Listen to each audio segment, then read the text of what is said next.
Okay, so we've seen some examples of how the arrangement of neurons can do some useful computations. Here we see our orientation cells again. I want to introduce a term in this lesson called representation. We want to say that the activity of this cell here represents some stimulus on the surface of the retina. Right, so in this case it happens to be a vertical edge detector, so we would say that when this cell is making action potentials, that activity is representing the fact that there are retinal cells being simultaneously activated in the pattern of a vertical edge or a bar of light, a vertical bar of light. So the idea of representation is key to how brains operate. Brains are representing things in the world and also the state of the organism itself.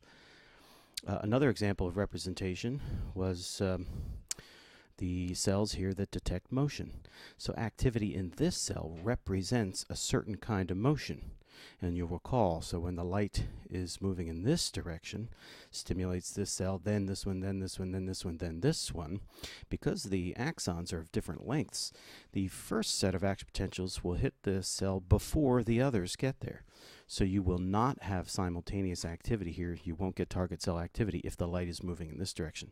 But if the light is moving in this direction, these action potentials have a head start, but they have to go a longer distance. And by the time the light gets over to this one, the action potentials start their journey. They all end up at the terminals at the same time, releasing transmitters, ions going in, target cell is going to respond. So this cell's activity represents motion from left to right. It does not respond to motion right to left. So again, a neuron's activity can represent something about the state of the world, in this case, motion from left to right. Then we saw another example of representation in our delay lines here in the auditory system. So the cells in the superior olivary nucleus, they represent the magnitude of delay in activity between the left and the right ear. So if the sound were in front of the person, cell 3 would fire. If the sound were to the right, cell 1 would fire. And if the sound were to the left, cell 5 would fire. So in other words, the activity of these cells represents the location of the origin of the sound. Okay, so we've seen some examples of how neurons can represent things, but now we're going to tackle that concept of representation in a different way. We'll think of two ways in which a neuron's activity might be encoding information, representing something out there in the world, for example. And one's called frequency coding, and we've actually seen the concept of frequency coding in this diagram. This should be familiar. And you recall up here we have a single action potential racing down to the terminal, a few transmitters released, not many channels open up, small current going in, so positive charges go in, not enough positive charges to generate an action potential. But if the frequency of signals, here we just had one, but if we have multiple signals, right, going down to the terminal, more transmitter release, more channels open, more positive ions in, and a larger response. So now we have action potentials being generated. And notice then high frequency signals reaching the terminal, lots of transmitter release, lots of channels open, lots of sodium in, high frequency response. So what we're seeing is the target cell's response is dependent upon the frequency of the signals reaching the terminal and the number of transmitters released. So in this way then, the activity of the target cell is in a sense representing the intensity of the signals, the activity in the input pathway. We're going to call that frequency coding. And as it applies to sensory cells, the idea would be that a soft sound or soft touch or dim light would generate low frequency signals in the sensory cell, right? But a loud sound, a hard touch, or a bright light would generate high frequency signals in the sensory cell. And of course, the difference between low frequency and high frequency signals can be seen all the way along the pathway. So we have low frequency and high frequency. The target cells will respond accordingly.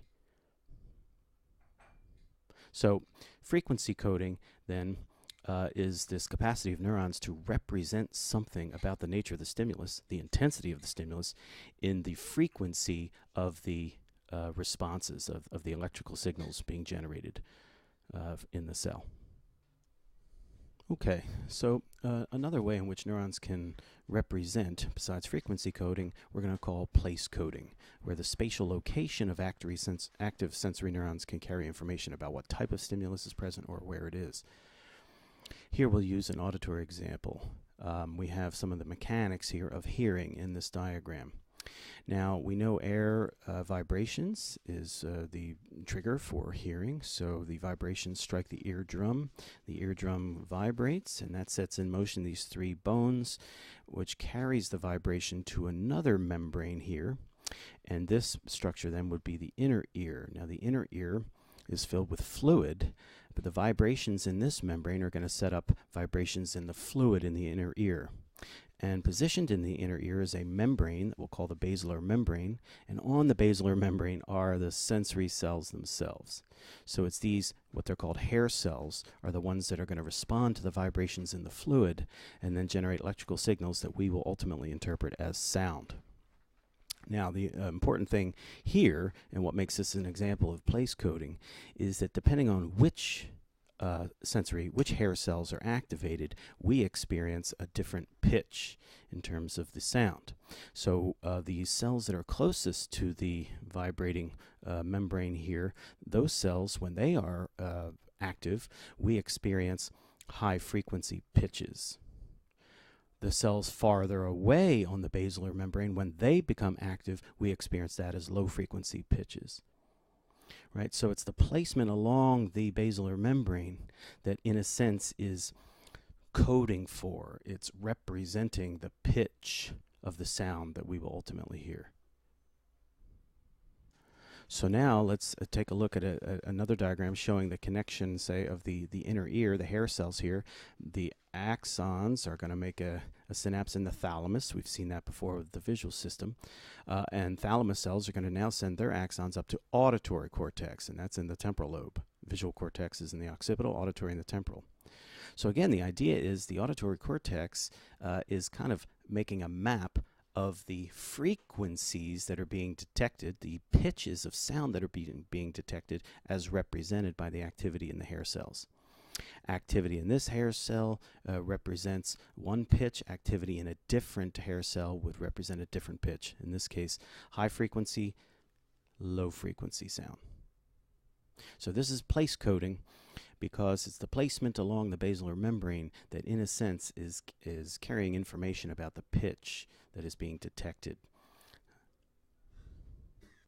Another example of place coding is in the somatosensory system, the touch system. So all over the surface of our skin, we have receptor cells, right, that are sensitive to pressure and other kinds of stimuli we might detect with our skin.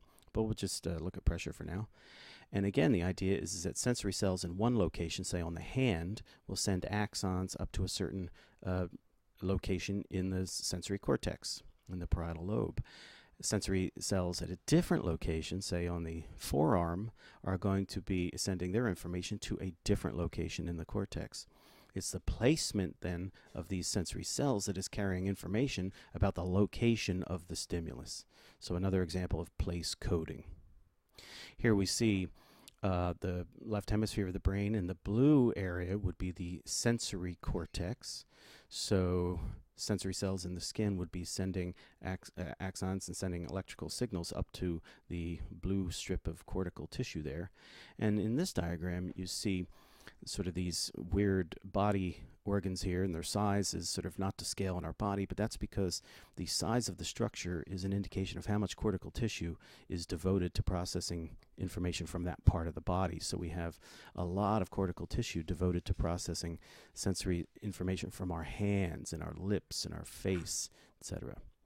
Not so much cortical tissue devoted to processing sensation in our trunk, right, or our hip or something.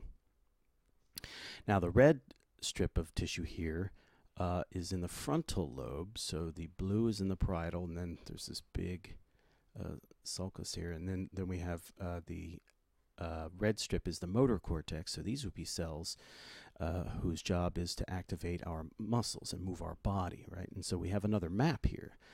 So in other words, this is also an example of place coding in the sense that different regions of the motor cortex are responsible for activating different parts of our body for voluntary movement. In this diagram, in a museum in London, the artist has made an actual model of the human body, and it looks kind of grotesque because it's again depicting how much cortical tissue is devoted to the sensory map of the body over here and the motor map of the body over here.